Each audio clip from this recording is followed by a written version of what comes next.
toute flexibilité, lorsqu'elle est acceptée, pour qu'elle puisse être acceptable durablement, nécessite en contrepartie un renforcement des formes de sécurisation. Donc c'est ce que nous tentons à l'intérieur d'un laboratoire vivant qui est Smart de trouver au quotidien comme solution.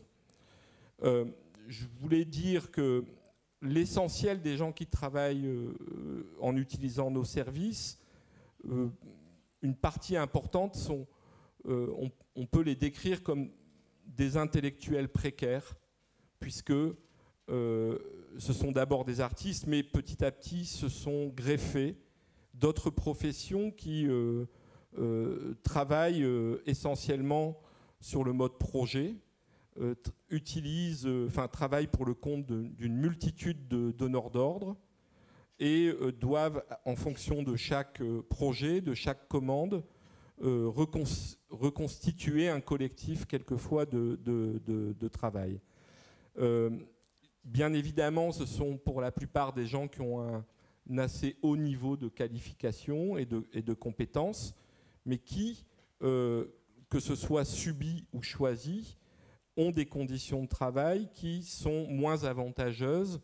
que leur équivalent en niveau de compétences qui, eux, ont une place au sein d'une entreprise classique, c'est-à-dire ceux qui bénéficient d'un contrat de travail classique au sein d'une entreprise.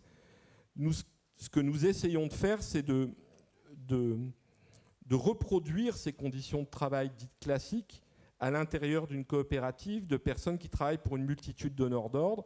en utilisant le recours au contrat de travail à durée déterminée dans un certain nombre de cas. Et de plus en plus, nous permettons à certains de nos membres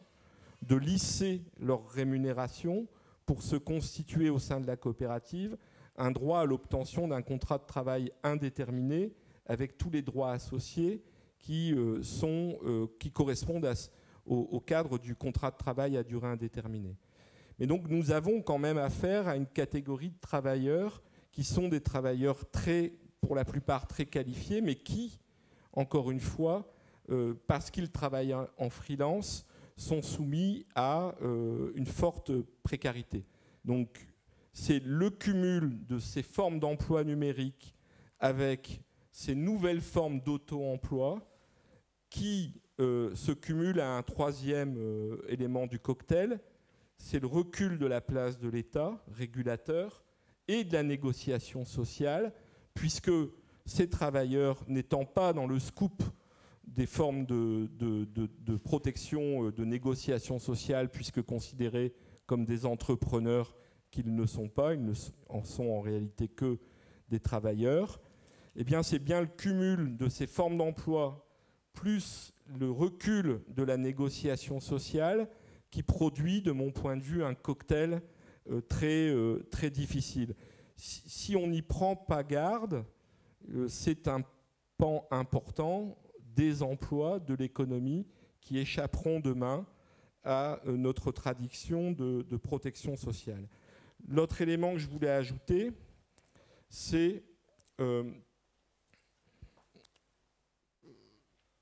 deux choses. C'est d'abord la nécessité de notre point de vue de mieux encadrer ce que j'appelle l'expérimentation sociale. Nous, depuis près de 20 ans, nous faisons des expérimentations sociales, c'est-à-dire que nous testons, nous essayons d'inventer, en dehors des cadres établis, des solutions, mais nous le faisons toujours en prenant un certain nombre de risques inutiles,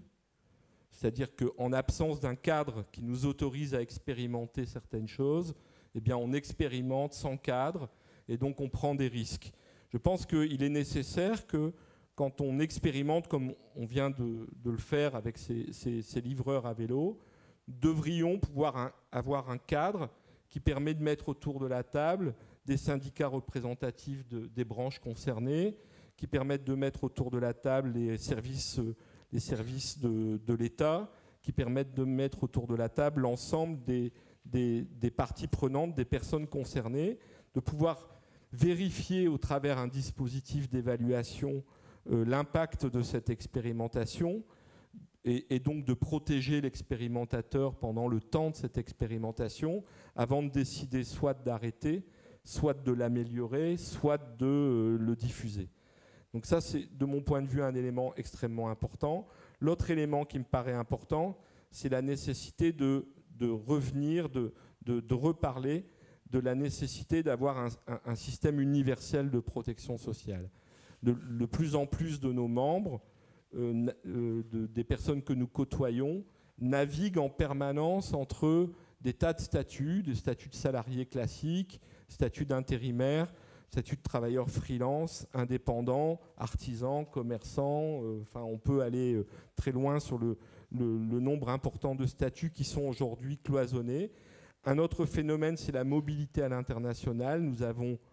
une catégorie nous travaillons avec des gens qui sont de plus en plus mobiles et de moins en moins nationaux dans leur mode de développement de leur activité.